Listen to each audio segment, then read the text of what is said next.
Top 6 bulletin news కి స్వాగతం. నేను పవన్. టికెట్ ధరలను పెంచిన ఎయిర్ ఇండియా. గ్లోబల్ మార్కెట్ లో విమాన ఇంధన ధరలు పెరగడంతో air India domestic international service లో ఛార్జీలను పెంచింది. ఇక దేశీయంగా దూరాన్ని బట్టి ప్రయాణికులపై $299 నుంచి $899 వరకు అదనపు భారం పడనుంది.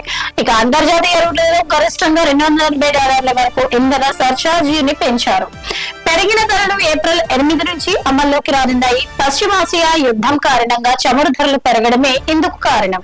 భారత్ తో యుద్ధం వస్తే ఈసారి కోల్కతా వరకు వస్తామంటూ పాక్ మంత్రి ఖవాజా పలికిన ప్రగల్భాలపై రక్షణ మంత్రి రాజ్నాథ్ స్ట్రాంగ్ వార్నింగ్ ఇచ్చారు. బెంగాల్ పై కన్నేస్తే ఈసారి పాక్ ఎన్ని ముక్కలవుతుందో ఆ దేవుడికే తెలుసన్నారు. ఖవాజా వ్యాఖ్యలు రెచ్చగొట్టేలా ఉన్నాయి.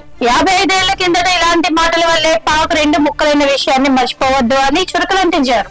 కేరళలో 120 నెలల పినరై విజయన్ పాలన వైఫల్యానికి ప్రతీకగా నిలిచిందని తెలంగాణ సీఎం రేవంత్ విమర్శించారు.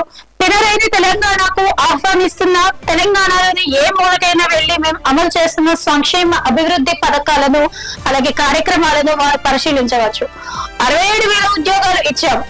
20,670 కోట్ల రూపాయల రుణమాఫీ చేశాం. 4 లక్షల ఇందిరమ్మ ఇళ్లు ఇచ్చాం. ఉచిత విద్యుత్ ఇస్తున్నామని కోవలంలో వ్యాఖ్యానించారు. తిరుమలలో విచిత్ర పరిస్థితి నెలకొంది.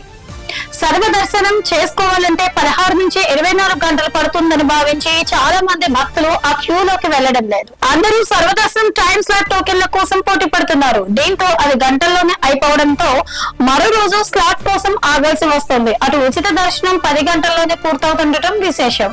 తిరుమల వెళ్లే వారు ఇది గమనిస్తే బెటర్. ఢిల్లీ క్యాపిటల్ కు ఎదురు దెబ్బ తగిలింది. ఆ జట్టు స్టార్ బౌలర్ మిచెల్ స్టార్ కు మరో 3 మ్యాచ్లకు దూరమయ్యే అవకాశం ఉందని క్రీడా వర్గాలు వెల్లడించాయి. ఆయన భుజం మోచేయి సమస్యలతో బాధపడుతున్నట్లు పేర్కొన్నాయి.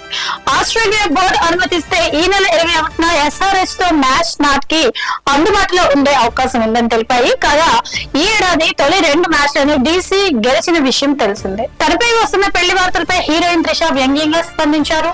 నేను సినిమాలకు గుడ్ బై చెప్పేశానట. ఒక కోటేశ్వరుడైన బిజినెస్ మ్యాన్ ను పెళ్లి చేసుకున్నానట.